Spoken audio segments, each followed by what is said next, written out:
There's a lot of biases within the data sets and the models that are powering a lot of things, and it just feels like, how do we take back our power? So from that's where I got the inspiration of what we're going to talk about today. And I think now more than ever, when we think about empowerment, it's what's needed, but what does it mean? Because it's kind of, when you go to google.com and you type in empowerment in the workplace, this is the definition you get, right? It's a dynamic process that enables individuals and teams to recognize and use their full potential, take ownership of their actions and decisions, and feel confident in their ability to contribute to the success of the organization, right? That's a mouthful. That's kind of boring. We've been through a lot of these a lot of you have probably been in talks like this before. You feel like it's a snooze fest, you walk away not really knowing anything, right? So, to me, I thought about, okay, dynamic process. What's a dynamic process? What does it really mean to be empowered in the workplace, and how can you, if you are empowered, what does that mean you're acting like? And from there, I thought, well, it's all about leadership. That's what empowerment is. When you're an empowered individual, you lead. Now you might be wondering, why is there a photo of Logan Roy here, for those who know what succession is? Because a lot of times when we think about leadership, we think it's just authority, right? We think we have to work our way up, we have to get to the right position. When we finally have that perfect position, that's when we have the authority, right? That's when we can push back, that's when we can voice our ideas, that's when we can take those risks. Wrong. Leadership is not about authority. It's a skill, and it's a mindset. And the more you practice it, the better at it you get. So here are a couple of common misconceptions about empowerment. Number one, it's a soft skill. Actually, no, it's very crucial for your professional growth. It's only for natural leaders or extroverts. No, you can be an introvert and be empowered and be a leader. It's for everyone. It's about, again, power and control. No, it's about unlocking the potential within yourself and others and fostering collaboration.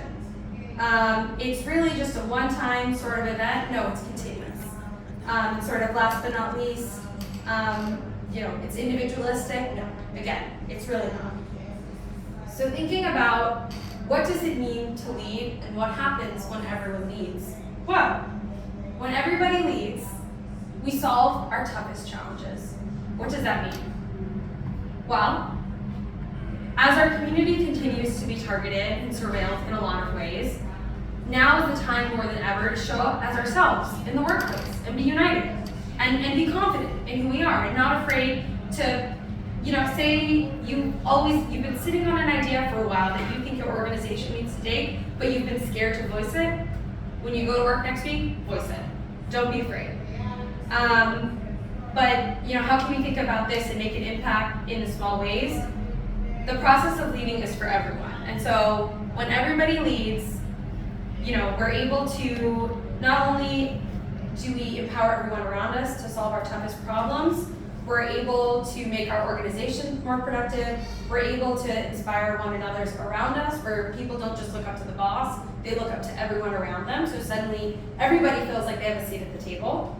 When everyone leads, things like office politics and micro conflicts, which very apparent, become a shared sense of accomplishment, right? People start channeling those negative feelings instead into trying to get something done. And so,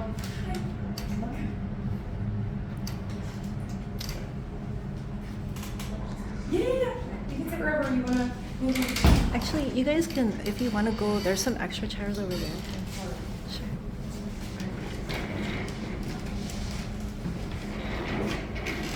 So, questions. Yeah. Is laptop here on the edge?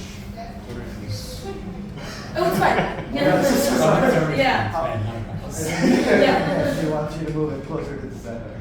Oh. Yeah. For my perspective, it's no like top over. Yeah. So just getting back to the principle of when everyone leads, we solve our toughest challenges. That's pretty bold. Okay, so what does leadership really mean? So as you think about leadership, as you go into work next week, I want you to focus on a couple principles here. That leadership is an activity, right? As I've said before, it's mobilizing our teams. Anyone, anywhere can do it. It must start with you, and you must engage others. right? The goal of the action is not to fix things yourself, but to engage other people. Because when you engage other people, they feel like they have a slice of the pie, and suddenly they too are motivated to contribute as well. If we wait for others, or we assume there's an expert amongst us, a lot of times things fall through the cracks, and they don't necessarily get addressed. But when you build an environment that the action is yours to take and now is the right time, all of a sudden you flip the switch and the organization is now productive, right? Everyone feels empowered. But hey, that's great, right? Now we're voicing all our toughest things, we're talking about it, we're taking on these challenges. It's not without risk. And you have to accept that with risk comes loss, and that's okay. Failure is not trying. That's what failure is. It's not if you get something wrong, you just found a way to not do something, and that's okay. And going back again one last time to the mantra about leadership is about solving our toughest challenges. When you establish an environment like that, both within yourself and with the teams and your peers and stakeholders that you work with, you are showing that you care, and you're making other people care. And when everybody cares and they have a clear purpose, things will change. Okay, so you're probably thinking right now, I'm a bit confused. How do leadership and empowerment go together? And that's okay, because I too was confused when I was making this presentation at one point. The way I think about it is leadership and empowerment are specifically about being a change agent and a self-leader. Being a change agent feels very bold, right? That's like more outward. When you think of change agents, you think of like Greta Thunberg, you think of Malala Yousafzai, you think of like, Alexandria Ocasio-Cortez, right? And you're thinking to yourself, well, how do I do that in the workplace?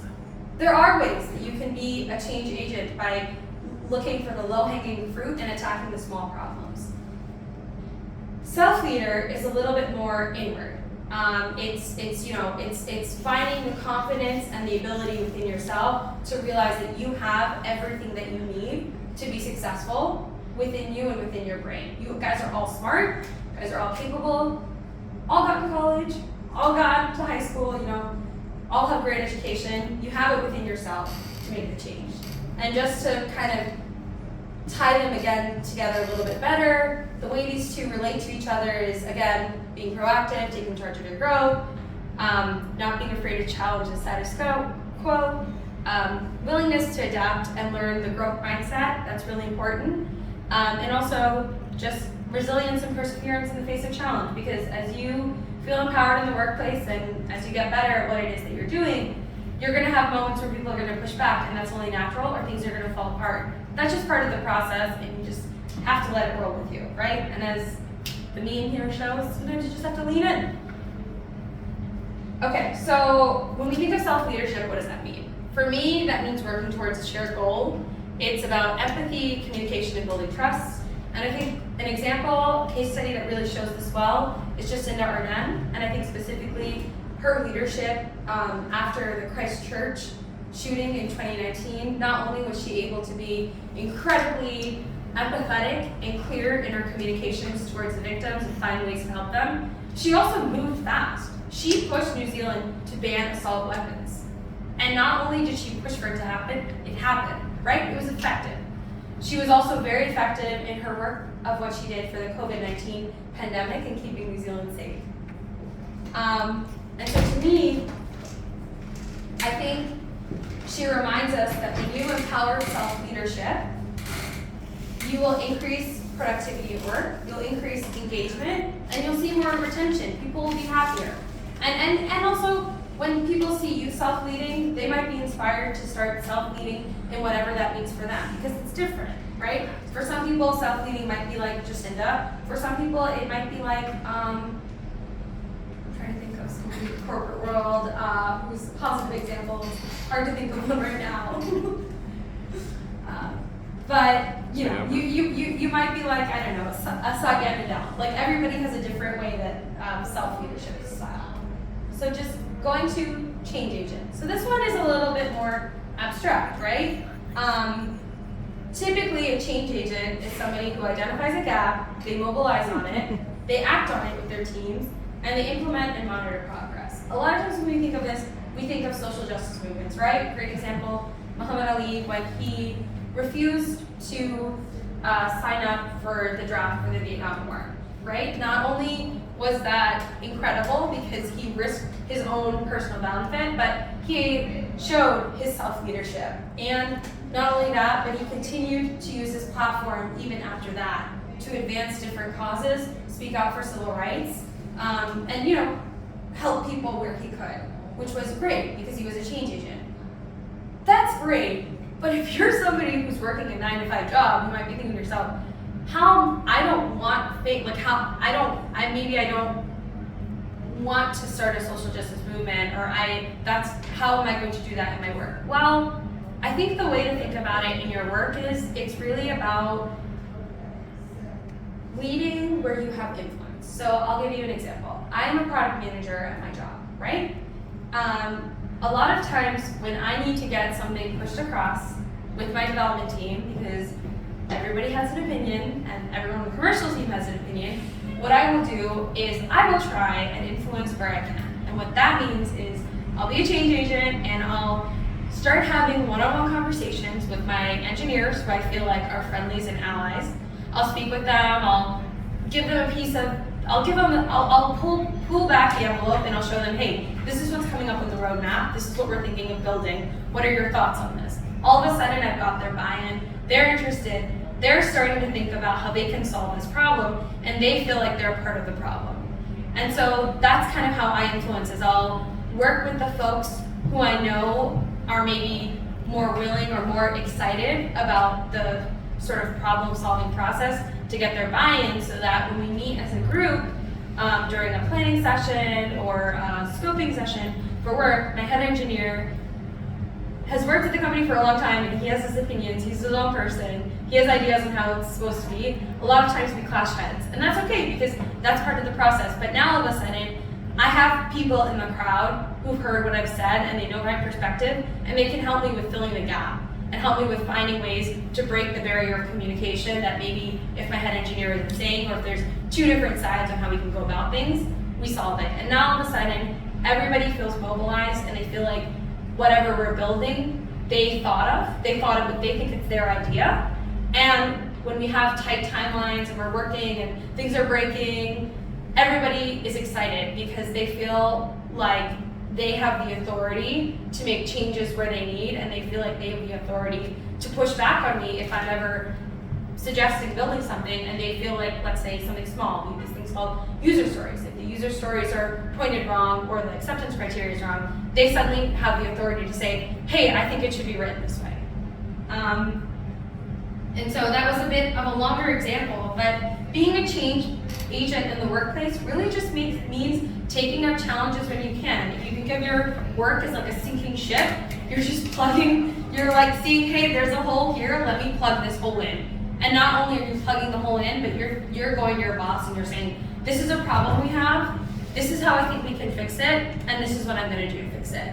And suddenly you're demonstrating that you have leadership potential. And so when it comes time for promotion, all of a sudden you've positioned yourself to show, hey, I saw this problem, and not only did I see this problem, but I fixed it and I solved it.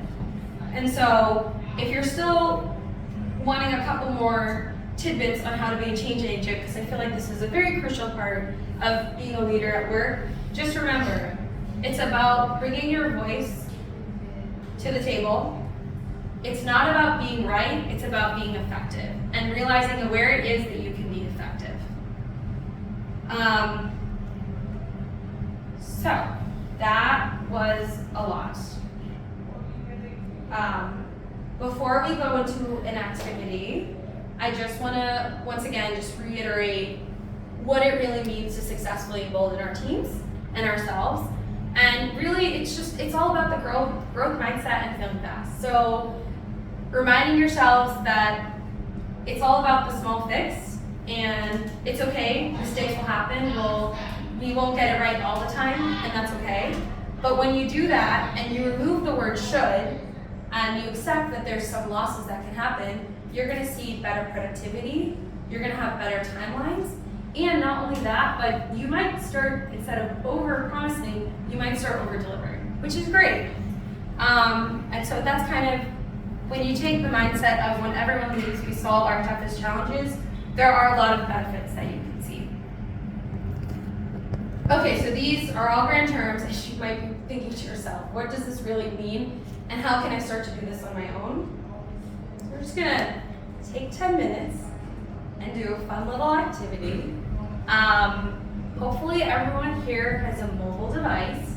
If you do, pull up the Notes app on your phone, and we're just gonna take 10 minutes and think about these 3 questions, and you can do question 1, question 2, question 3, and answer it for yourself. So the first question is, when you think about the future of your career, what concerns you the most? When you think about the future of your career, what is your greatest aspiration? What makes it hard to close a gap between those concerns and aspirations? So if you want, what we can do is we could spend like 5 minutes on the first 2 questions and then transition 5 minutes on the last question, if you want.